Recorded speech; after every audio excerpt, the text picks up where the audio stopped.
여러분, 이렇게 믿고 살아오지 않으셨습니까? 자식 번듯하게 키워놓으면 노후는 저절로 편해진다. 열심히 모아둔 돈이 있으면 마음도 저절로 든든해진다. 몸만 건강하면 나머지는 다 괜찮아진다. 틀린 말은 아니었습니다. 우리 세대는 그렇게 배웠고 그렇게 믿으며 살아왔습니다. 그런데 정작 예순을 넘기고 이른을 바라보는 지금 이상한 마음이 찾아옵니다. 자식이 남부럽지 않게 잘 살고 있는데도 명절만 되면 마음 한구석이 헛헛합니다. 통장에 여윳돈이 있는데도 밤에 이유 없이 잠이 안 옵니다. 몸에 큰 병 하나 없는데도 하루하루가 유난히 길고 지루합니다. 나만 이런 건가? 내가 뭔가 잘못 살아온 건가? 하는 생각이 스칠 때마다 마음이 스산해지실 겁니다. 그런데 오늘 분명히 말씀드리겠습니다.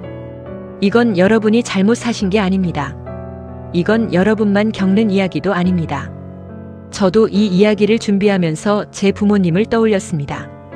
그리고 몇 년 뒤에 제 모습도 떠올려 봤습니다. 솔직히 마음이 무거웠습니다. 여러분 주변을 한번 둘러보십시오.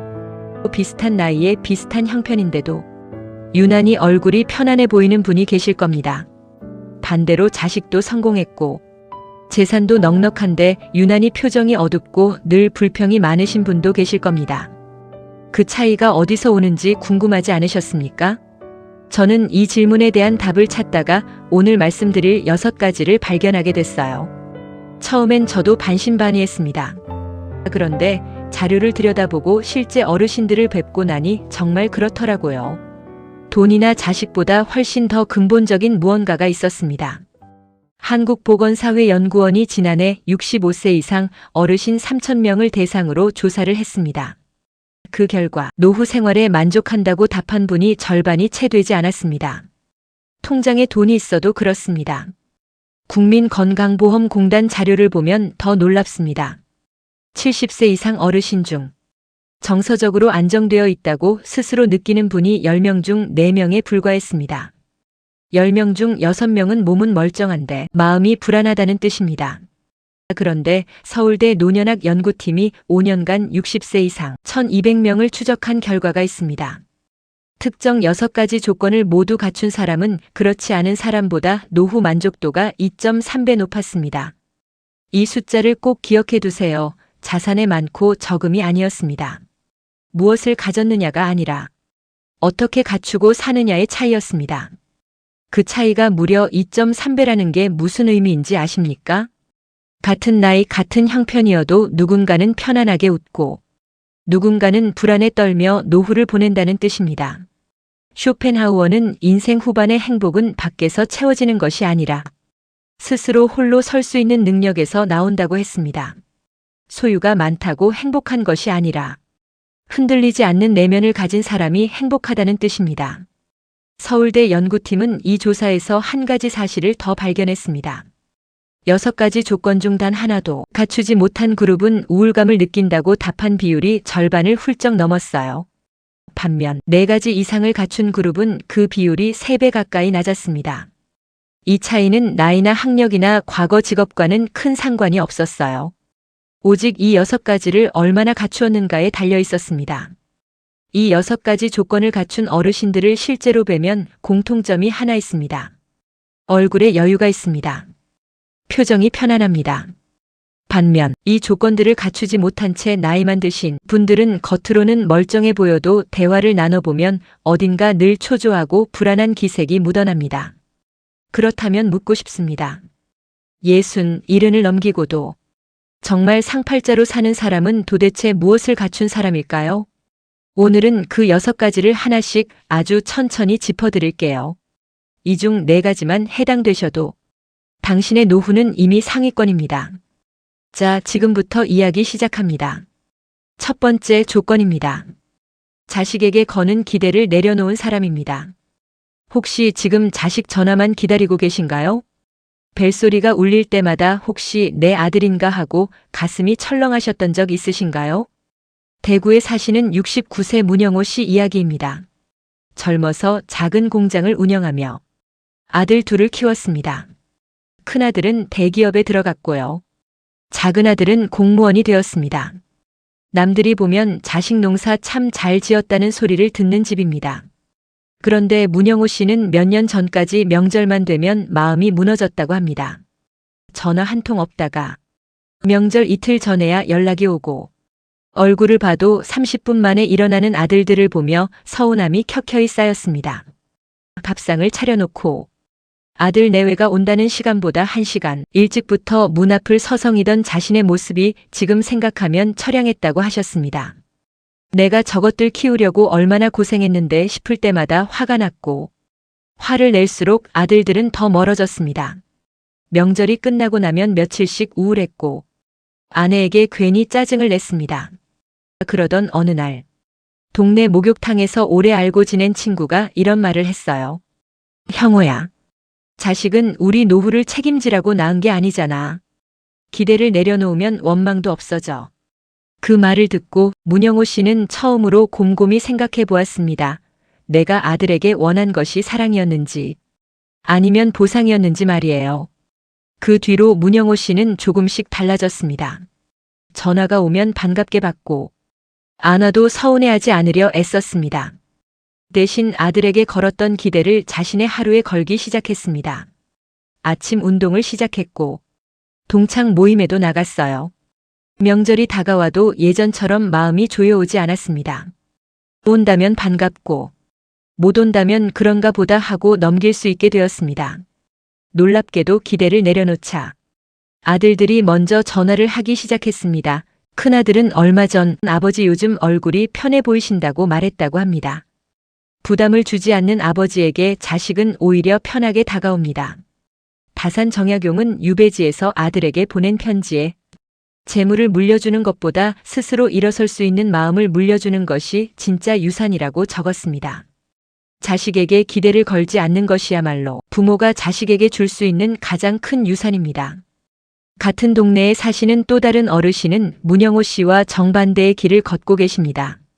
자식들이 얼마나 벌고 얼마나 자주 오는지를 다른 집 자식들과 비교하며 늘 부족함을 느낍니다. 그 어르신을 뵐 때마다 얼굴에 그늘이 짙습니다. 기대가 크면 실망도 큽니다. 기대를 내려놓으면 관계가 가벼워지고 가벼운 관계는 오래갑니다. 여러분은 지금 자식에게 무엇을 기대하고 계십니까? 그 기대를 내려놓는 순간 무엇이 시작되는지 아십니까? 바로 여러분 자신의 인생입니다. 오늘부터 실천할 수 있는 아주 작은 방법 하나를 알려드릴게요. 자식에게 전화를 걸기 전에 스스로에게 딱 한 번 물어보십시오. 나는 지금 자식이 보고 싶은 걸까? 아니면 서운함을 확인하려는 걸까? 이 질문 하나만으로도 통화의 온도가 달라집니다. 기대 없이 건 전화는 목소리부터 다릅니다. 그 다른 목소리를 자식은 귀신같이 알아챕니다. 문영호 씨는 요즘 아침 운동 모임에서 만난 사람들에게 이 이야기를 종종 들려주신다고 합니다. 나처럼 기대에 갇혀 사는 사람이 있으면 안 되겠다는 마음에서예요. 두 번째 조건입니다. 혼자 있어도 무너지지 않는 사람입니다. 혹시 지금 혼자 밥 먹는 게 제일 힘드신가요? 숟가락을 들었다가도 마주 앉을 사람이 없어서 다시 내려놓으신 적 있으신가요? 강원도 춘천에 사시는 74세 오수님 여사님 이야기입니다. 남편을 보내고 혼자 사신 지 8년째입니다.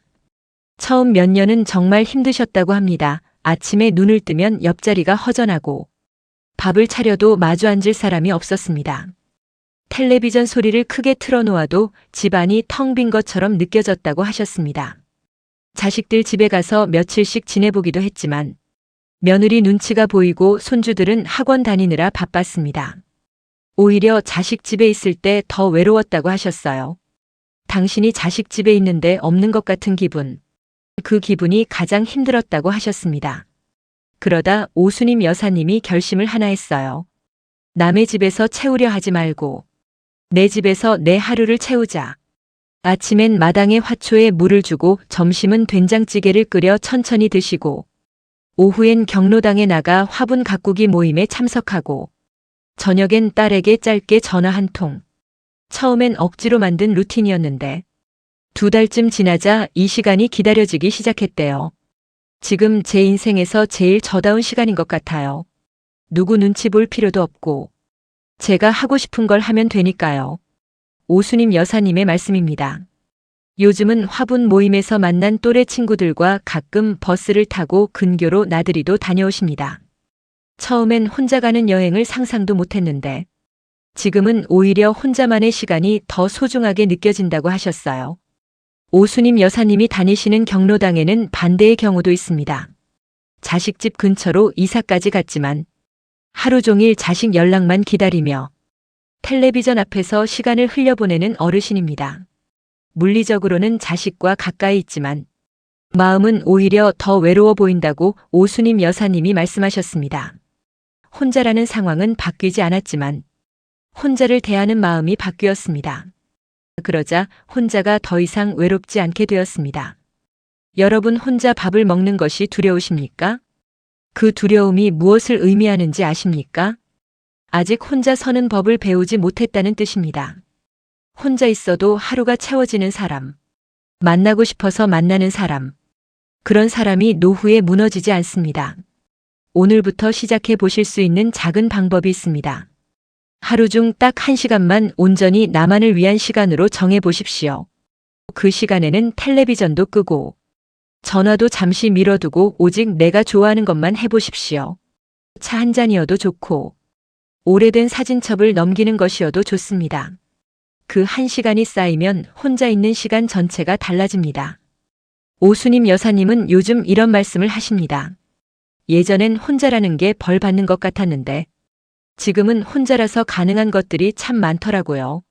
그 말 한마디에 8년이라는 시간이 담겨 있는 것 같았어요. 세 번째 조건입니다. 몸을 움직이는 습관을 가진 사람입니다. 혹시 지금 하루 종일 소파에서 텔레비전만 보고 계신가요? 일어나기 귀찮아서 화장실 갈 때 말고는 거의 안 움직이는 날이 늘고 있지는 않으신가요? 인천에 사시는 67세 백이철 씨 이야기입니다. 젊어서 택시 운전을 30년 넘게 하셨습니다. 은퇴하고 나니 갈 곳이 없어서 하루 종일 소파에 누워 텔레비전만 보셨다고 합니다.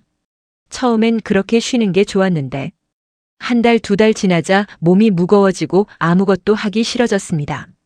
그렇게 반년이 지나자 무릎이 아프기 시작했고 혈압약도 늘었습니다. 병원에 갔더니 의사가 이렇게 말했습니다. 백이철 씨, 지금 몸이 아픈 게 아니라 안 움직여서 아픈 겁니다. 그 말이 정신이 번쩍 들게 했다고 합니다. 그날부터 백이철 씨는 하루 20분씩 동네를 걷기 시작했습니다. 처음엔 숨이 차서 5분도 힘들었는데 한 달이 지나자 30분도 거뜬해졌습니다. 국민건강보험공단 통계에 따르면 하루 30분 이상 걷기를 꾸준히 하는 고령자는 그렇지 않은 고령자보다 병원 방문 횟수가 눈에 띄게 줄어든다고 합니다. 이 30분이라는 숫자가 무슨 의미인지 아십니까? 큰 돈도 큰 결심도 필요 없다는 뜻입니다. 몸을 움직이는 것은 단순히 체력을 위한 것이 아닙니다. 하루의 목적을 만들어주는 일입니다. 백이철 씨는 요즘 아침마다 걷기 모임에 나가요. 같이 걷는 사람들과 인사를 나누고 날씨 이야기를 하고 가끔은 국수도 한 그릇같이 드십니다.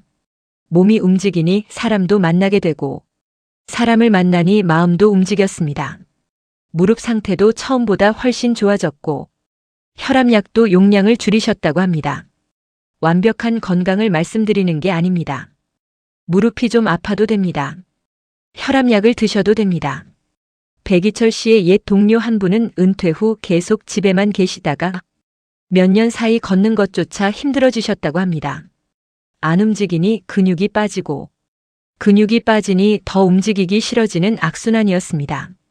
중요한 것은 혼자 화장실 갈 수 있고 혼자 밥 차려 먹을 수 있고 혼자 외출할 수 있는 그 기본을 지키려는 노력입니다. 그 노력을 멈추는 순간부터 노후는 급격히 무너집니다. 지금 당장 고쳐야 할 습관이 있다면 내일이 아니라 오늘부터 시작하십시오. 지금 계신 곳에서 현관문까지만 걸어가 보십시오. 그것만으로도 오늘의 걷기는 시작된 겁니다. 내일은 그 걸음을 10걸음만 더 늘려보십시오. 그렇게 하루하루 쌓인 걸음이 여러분의 노후를 지탱해 줍니다. 백이철 씨는 요즘 이런 말씀을 하십니다. 걷다 보니까 세상이 다시 보이더라고요. 집에만 있을 땐 몰랐는데 밖에 나가면 계절이 바뀌는 것도 보이고 사람들 사는 모습도 보이더라고요. 네 번째 조건입니다. 돈에 흔들리지 않는 사람입니다. 혹시 지금 통장 잔고를 볼 때마다 마음이 조마조마하신가요? 남들은 노후 자금을 2배, 3배 불렸다는데 나만 뒤처진 것 같아 불안하신가요? 경남 창원에 사시는 73세 서말순 여사님 이야기입니다. 젊어서부터 남편과 함께 작은 슈퍼를 운영하며 알뜰하게 사셨습니다. 큰 돈을 벌지는 못했지만 빚 없이 살았고 국민연금과 작은 임대 수입으로 매달 고정적인 돈이 들어왔습니다. 그리고 통장 한켠에 비상금 1,000만 원을 늘 남겨두셨습니다. 이 1,000만 원이라는 숫자가 무슨 의미인지 아십니까? 큰 돈이 아니라 갑자기 아플 때 자식에게 손 벌리지 않아도 된다는 안심의 크기입니다. 반면 같은 동네에 사시던 영달 씨는 이야기가 완전히 달랐습니다. 젊어서 사업 수완이 좋아서 남들보다 돈을 많이 만졌던 분입니다. 은퇴 후에도 그 습관을 버리지 못하고 지인이 소개한 투자처에 노후 자금을 넣었습니다. 처음엔 수익이 나는 것 같더니 얼마 못 가 반토막이 났고 다시 만회하려다 결국 빚까지 지게 되었습니다. 서말순 여사님은 적지만 매달 들어오는 돈이 있으니 마음이 편했고 영달 씨는 갚아야 할 돈이 있으니 아무리 벌어도 그 돈이 자기 돈 같지 않았습니다. 영달 씨는 요즘도 술을 드시면 그때 조금만 더 신중했더라면 하는 말씀을 하신다고 해요. 몸은 이미 예전 같지 않은데 마음은 여전히 돈을 벌어야 한다는 조급함에 쫓기고 계십니다. 노후의 평화는 수입의 크기가 아니라 빚의 유무에서 갈립니다. 서말순 여사님은 이렇게 말씀하셨습니다. 갑자기 아플 때 자식한테 손 벌리지 않아도 된다는 사실. 그거 하나가 제일 큰 위안이더라고요. 여러분 지금 빚이 있으신가요? 고정적으로 들어오는 돈이 있으신가요? 비상금이 있으신가요? 이 3가지 중 2가지만 해당되어도 여러분의 노후는 이미 꽤 단단한 겁니다. 여기서 한 가지 꼭 경고드리고 싶은 게 있습니다. 노후에 큰 돈을 잃는 분들의 패턴은 거의 비슷합니다. 처음엔 작은 이익에 혹하고 그 다음엔 원금을 만회하려다 더 큰 돈을 넣고 결국 되돌릴 수 없는 지경까지 갑니다. 젊을 때 잃은 돈은 다시 벌 시간이 있지만 70이 넘어 잃은 돈은 다시 벌 시간이 없습니다. 혹시 지금 큰 수익을 약속하는 이야기를 듣고 계신다면 딱 하루만 결정을 미뤄보십시오. 좋은 기회는 하루 미룬다고 사라지지 않습니다. 서말순 여사님은 이런 말씀도 하셨어요. 남들 눈엔 답답해 보일지 몰라도 저는 이렇게 사는 게 훨씬 든든하더라고요. 소박해도 흔들리지 않는 삶, 그게 서말순 여사님의 노후였습니다. 5번째 조건입니다. 하루를 스스로 채우는 사람입니다. 혹시 지금 아침에 눈을 떠도 오늘 딱히 할 일이 없으신가요? 어제와 오늘이 똑같이 흘러가는 것 같아 허무하신 적 있으신가요? 대전에 사시는 71세 강윤재 씨 이야기입니다. 은퇴하고 처음 반년은 정말 무기력하게 지내셨다고 합니다. 아침에 일어나도 오늘 뭘 해야 할지 몰랐고 밤에 누우면 오늘 하루 뭐 했나 하는 공허함이 밀려왔습니다. 주변에서 뭐라도 배우라고 해서 서예도 배워보고 등산 모임도 나가봤는데 어울리는 것 자체가 오히려 피곤했다고 합니다. 그러던 중 딸이 이런 말을 했어요. 아버지 남들 하는 거 따라 하실 필요 없어요. 아버지가 좋아하시는 작은 거 딱 하나만 찾아보세요.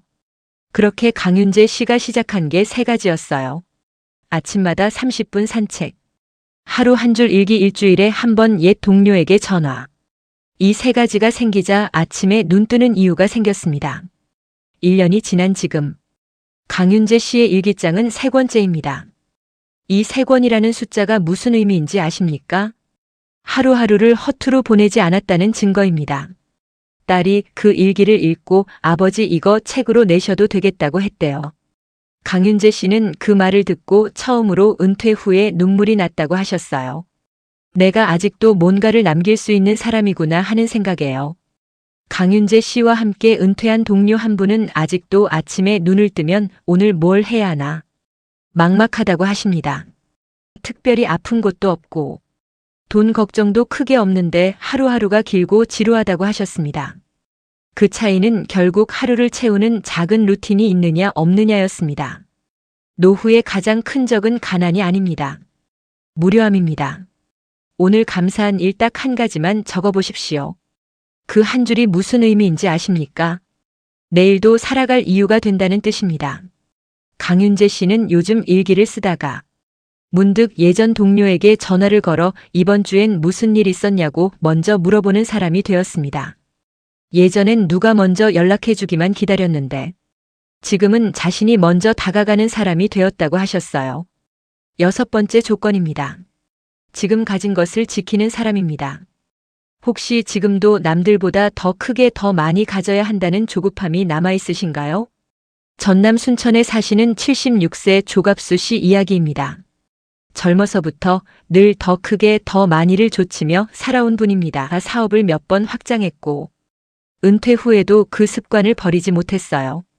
주변에서 좋다는 땅 좋다는 주식 지인이 권하는 사업 이야기가 들리면 한 번만 더 크게 해보자는 마음이 들었다고 합니다. 그러다 몇 년 사이 적지 않은 돈을 잃었고 그 과정에서 건강도 상하고 아내와의 사이도 서먹해졌습니다. 결국 스트레스로 몸까지 상해서 병원에 입원하게 되었습니다. 병원 침대에 누워있던 어느 날 조갑수 씨는 문득 이런 생각이 들었다고 합니다. 내가 지켜야 했던 건 더 버는 것이 아니라 지금 가진 것을 잃지 않는 것이었구나. 퇴원 후 조갑수 씨는 작은 텃밭이 있는 지금의 집으로 돌아와 상추와 고추를 키우고 동네 경로당에서 장기를 두는 소박한 일상으로 돌아갔습니다. 많지 않지만 잃는 것도 없으니 마음이 편하다고 하셨어요. 젊을 때는 더 가지려고 달렸는데 지금은 잃지 않으려고 조심합니다. 그게 훨씬 마음이 편해요. 조갑수 씨의 말입니다. 아내와의 사이도 다시 예전처럼 좋아졌다고 합니다.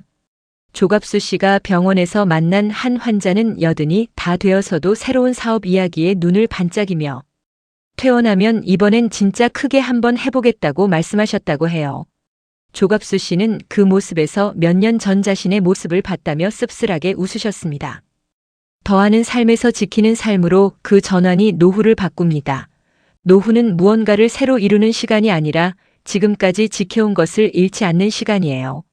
조갑수 씨는 요즘 텃밭에서 캔 상추 한 봉지를 이웃에게 나눠주며 이렇게 말씀하신다고 합니다. 예전엔 돈 버는 재미로 살았는데 요즘은 나눠주는 재미로 산다고요. 자, 지금까지 6가지 조건을 말씀드렸습니다. 첫째, 자식에게 거는 기대를 내려놓으셨습니까? 둘째, 혼자 있어도 하루가 채워지십니까? 셋째, 몸을 움직이는 습관이 있으십니까? 넷째, 빚 없이 고정 수입과 비상금을 갖고 계십니까? 다섯째, 작은 루틴으로 하루를 스스로 채우고 계십니까? 여섯째, 더 갖기보다 지금 가진 것을 지키려 하십니까? 4가지 이상 해당되신다면 여러분의 노후는 이미 상위권입니다. 2-3가지만 해당되어도 걱정하지 않으셔도 돼요. 알아차렸다는 것만으로 이미 절반은 온 겁니다. 처음에 말씀드린 2.3배라는 숫자를 기억하십니까? 이 6가지를 갖춘 사람이 그렇지 않은 사람보다 노후 만족도가 2.3배 높다는 그 숫자입니다. 문영호 씨도 오수님 여사님도 백이철 씨도 서말순 여사님도 강윤재 씨도 조갑수 씨도 처음부터 이렇게 살았던 것이 아니에요. 한 번의 깨달음, 한마디의 말, 한 번의 결심으로 조금씩 바뀌었습니다. 여러분도 지금 이 순간부터 시작하시면 돼요. 여기서 상상해 볼 2사람이 있습니다. 한 사람은 통장에 10억이 넘는 돈을 가지고 있습니다. 그런데 자식에게 서운함이 가득하고 혼자 있는 시간을 견디지 못합니다. 또 몸을 움직이지 않아 하루 종일 무기력하고 더 벌겠다는 욕심을 놓지 못합니다. 다른 한 사람은 통장에 그 10분의 1도 안 되는 돈을 가지고 있습니다. 그런데 자식에게 기대가 없어 마음이 가볍고 혼자 있는 시간에도 하루가 꽉 차 있고 매일 아침 걷고 지금 가진 것에 만족합니다. 여러분이라면 어느 쪽의 노후를 선택하시겠습니까? 안타깝게도 현실에서는 많은 분들이 앞의 사람처럼 살고 계세요. 오늘 이 영상을 끝까지 보신 여러분은 뒤의 사람처럼 사실 수 있습니다. 그 차이가 바로 2.3배라는 숫자로 나타난 겁니다. 오늘 말씀드린 6가지를 크게 3가지로 묶어드리겠습니다. 첫째, 마음의 독립입니다. 자식에게 거는 기대를 내려놓고 혼자서도 무너지지 않는 마음을 갖추는 것입니다. 둘째, 몸과 하루의 자립입니다. 몸을 움직이고 하루를 스스로 채워나가는 것입니다. 셋째, 소유의 절제입니다. 돈에 흔들리지 않고 지금 가진 것을 지키는 것입니다. 오늘부터 일주일 안에 딱 한 가지만 실천해 보십시오. 나에게 가장 부족하다고 느껴지는 것. 딱 하나를 골라서 아주 작은 행동 하나로 옮겨 보십시오. 자식에게 거는 기대를 하루만 내려놓아 보시거나 혼자 있는 1시간을 온전히 나를 위해 써보세요. 오늘 당장 10분만 걸어보시거나 통장을 한번 열어보세요. 감사한 일 한 줄을 적어보시거나 갖고 싶은 것 하나를 포기해보세요. 그 작은 실천 하나가 일주일 뒤 여러분의 얼굴빛을 바꿔놓을 겁니다. 딱 하나부터 시작해서 몸에 붙으면 그 다음 하나를 더하시면 됩니다. 거창하게 6가지를 한꺼번에 다 바꾸려 하지 마십시오. 사람은 그렇게 한 번에 바뀌지 않습니다. 그렇게 한 달, 2달 쌓이다 보면 어느새 6가지 모두를 갖춘 나 자신을 발견하시게 될 거예요. 여러분 이 6가지를 하나씩 짚어드리면서 사실 제일 하고 싶었던 말은 따로 있습니다. 여러분은 평생 이 6가지의 반대로 사는 것을 미덕이라 배우셨습니다. 자식에게 기대를 거는 것이 사랑이라 배우셨고 몸이 아파도 참는 것이 어른이라 배우셨습니다. 돈을 나에게 쓰기보다 자식에게 물려주는 것이 부모의 역할이라 배우셨습니다. 그렇게 평생 여러분 자신은 늘 맨 뒤에 두고 사셨습니다. 새벽같이 일어나 도시락을 싸고 늦은 밤까지 일하고 명절이면 음식 장만에 손이 부르트고 힘들다는 말 한마디 꺼내면 유난스럽다는 소리를 들을까봐 속으로 삼키셨던 시간들이었습니다. 누구에게도 힘들다는 말 한마디 제대로 못하시고 묵묵히 견뎌오신 세월이었습니다. 그 긴 시간을 버텨오신 것만으로도 이미 충분히 잘 살아오신 겁니다.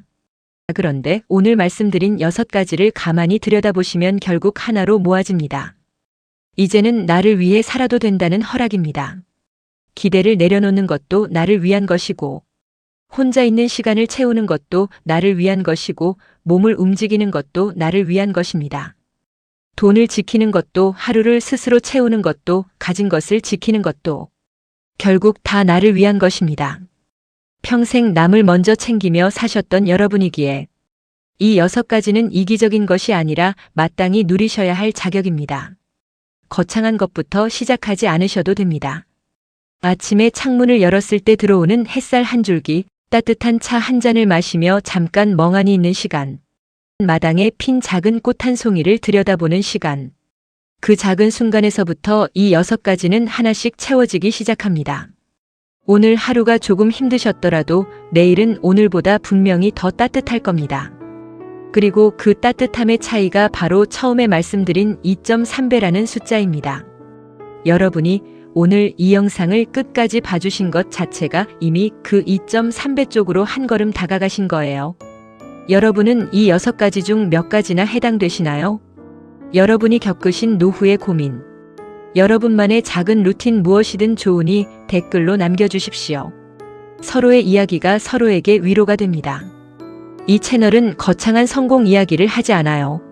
60대, 70대, 80대를 살아가는 우리 모두의 이야기를 담담하게 전해드립니다.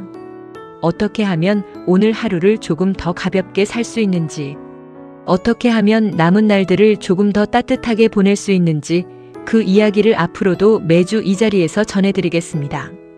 여러분이 걸어오신 그 긴 세월 하나하나가 이미 충분히 훌륭했습니다. 오늘도 끝까지 함께 해주셔서 진심으로 감사드립니다. 지금까지 황금노후였습니다.